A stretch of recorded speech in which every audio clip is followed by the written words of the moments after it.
What is good, Carti people, and welcome back to the channel. It's your boy Bubblam. In today's video we're drinking water, not that red Kool-Aid, because a whole lot of red has come and passed and I'm enjoying the album. But we're not here today to talk about the quality of the album. Actually, kinda we are.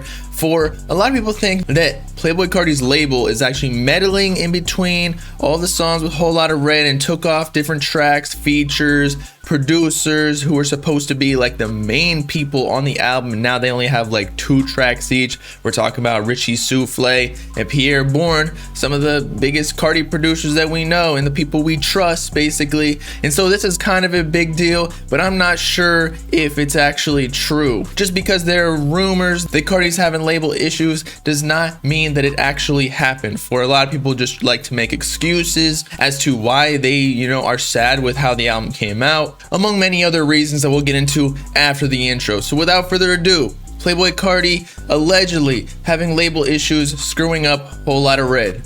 Let's talk about it. Okay, so firstly, we got Richie Souffle, who is talking in his Discord server. And if you don't know who Richie Souffle is, that's not actually his real name. It's Richie Souffle or South, or however you pronounce it. And he was allegedly, for the last 2.5 years that we were waiting for Whole Lot of Red, he was going to be the main producer, apparently having 7 to 8 tracks out of the album, in production that is, and now he only has 2, which were Jump Out the House and Feel Like Dying, the outro track.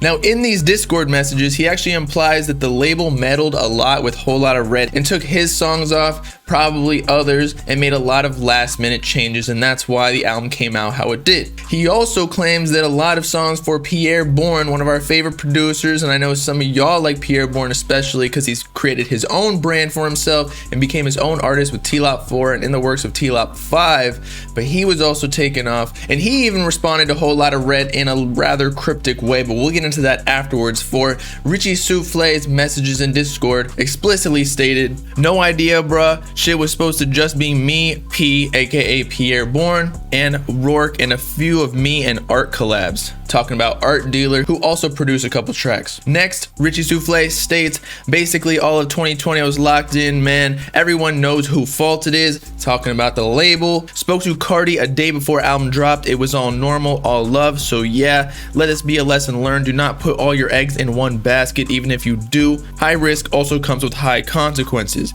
He continues, I could have been all over Baby Pluto tape, talking about the collab tape with Future and Uzi, because Richie Souffle actually came up through Future's camp, if I didn't have my eggs in one basket. Lastly, he says, it's okay guys, 2 is better than nothing. We still rich, don't worry. I'm happy either way, trust me, but just know shit changed last minute. I def had like 7 to 8 songs confirmed. And this isn't the first time he said that, actually. Now, Richie Souffle being in Carti's camp obviously is a pretty good source. He wouldn't lie to us, I would hope. But then again, one thought I had was, with all the shit that's going down with Carti, lying to Iggy and all that, and I love Carti, bro, I really do. But who's to say that Carti did not tell Richie Souffle, or maybe Carti's camp, his management told Richie Souffle like the whole time, you got 7 to 8 songs confirmed, but really they just took him off last minute because they were, I don't know, trying to do something with money, get on other producers so they didn't have to give a high percentage to Richie.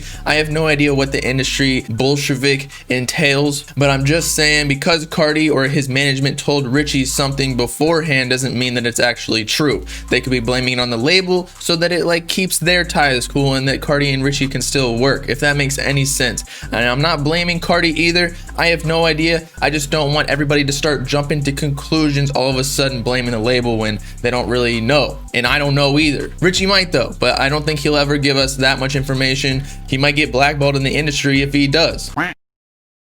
But anyway, we actually have some confirming, or at least supporting information from Pierre Bourne in Richie's argument on Discord, in that Pierre Bourne actually posted a couple tweets that were pretty cryptic, with messages seeming sad about Whole Lot of Red or how it turned out, and that he simply stated like a peace symbol and then also a gif or gif, however you pronounce it, of someone just looking super sad, potentially meaning that he was sad that he didn't make it on Whole Lot of Red all too often for just just like Richie Souffle. He only made it on 2 songs, which were Place, which was like one of the fan favorite snippets back in the day, and I Love You, I Hate You, which is actually one of my favorite songs on the album. And not only Pierre supported Richie's argument, but also Carti himself. And I know a lot of y'all have been sending this. I've been meaning to talk about it. It's just we had to talk about yesterday about Iggy Azalea and like the whole situation with Brandy and Onyx, and that was just a mess. But I don't want to talk about Carti's relationship issues anymore. I'm not a tabloid.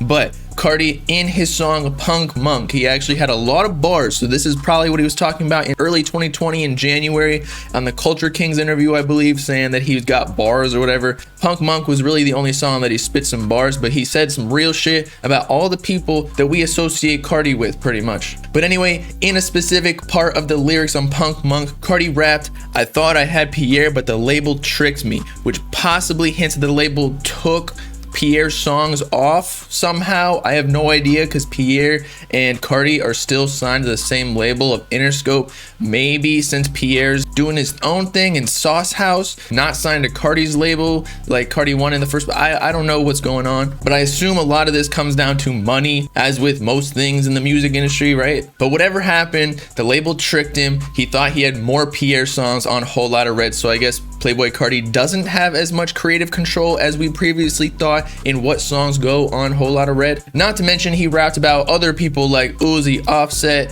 Trippie Redd, Lil Keed, and others who we'll talk about probably in future videos. And by the way, in addition to some of the new changes that we're talking about in this video, like Pierre and Richie and whatever else, there are actually some pretty obvious known changes that we've found out a couple days ago when Whole Lotta Red dropped, or yesterday, in that where was the Travis Scott feature, and where was the Post Malone feature, and the Pharrell Williams, and where was Lil Uzi Vert, who said he was on track 3 and 16, even though he might have been trolling because that was just an Instagram live on one of his boys' account. It wasn't necessarily official, but Playboi Carti pretty much did confirm on his Twitter that he had Post Malone and Travis Scott. So these major changes, these are major, like Travis Scott and Post Malone features are huge, probably worth like hundreds of thousands of dollars, and probably would have increased the exposure of Whole Lotta Red significantly. But these major changes correlate heavily with Pierre and Richie Souffle being taken off the album too. And as we discussed on the second channel, talking about the deluxe, there literally had to be changes last minute. For 2 weeks ago or something like that, Academics won his Twitch live stream confirming the Christmas release date of Whole Lotta Red, and that was used as a sample in Carti's song Control.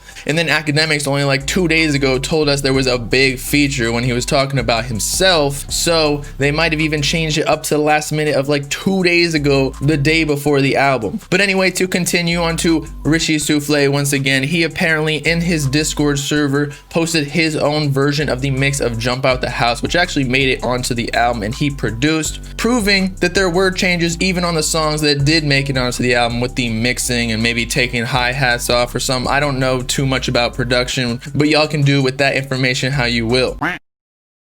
In other news, we got Vaughn since 1K once again on Twitter, the guy who's like somehow in Carti's camp or has close ties, or at least has the music before everyone else, in which he claims that Whole Lotta Red was recorded within the last month or something like that, explicitly tweeting, bruh, he made this shit a month ago, and then gets more specific in the replies, stating that every song on the album out of the 24 tracks of Whole Lotta Red were new except for Neon, Place, Teen X, and Beano. And so with all this information, it does look like there was something odd going down behind the scenes in the industry with Carti's camp. People getting taken off the album, random changes being taken off, major features being taken off. Like, I don't know what's going on. I don't know what Carti was thinking, but personally, I don't know what to think. Like, I like the album and I saw no issues with anything. I don't care if there wasn't a Travis Scott or Post Malone feature. Honestly, that's better. Like, nobody can say that Playboi Carti was carried, and maybe that's the reason that Carti made these changes himself. But then again, it could be the label with all of this supporting information. But still, that's just why I'm still on the fence. I don't want to think that the label did anything, because I would think that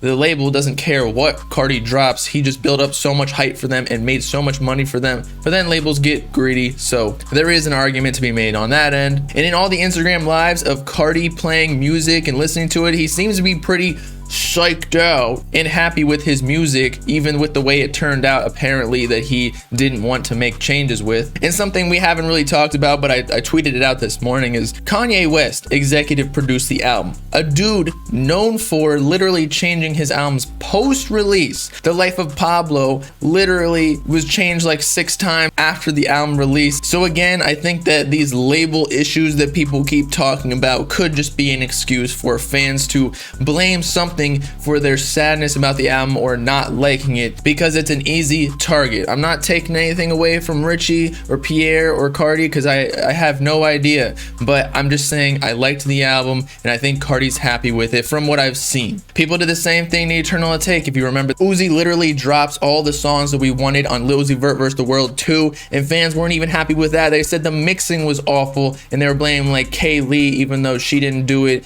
and then they wanted Kaylee to redo the mixes, and it was just a shit show. Like, people can just never be happy. Appreciate what we have. We finally got Eternal Take. We got a whole lot of red. Life is good, everybody. Y'all probably got some money, some presents from Christmas, in addition to Carti, Santa coming through with the present. Let's have a good 2021. All right, people. So with that, it's your boy Bob Lamb signing off. Having issues with my label, YouTube, because they ain't giving me enough paper yet. So let me know in the comments if you think Carti is legitimately having label issues, or if you personally like the album and you think Carti was too. Make sure to like and subscribe while you're at it for latest hip-hop news, drama, and analysis videos, as well as follow me on all my socials in the description. Join the Bob Gang if you with it.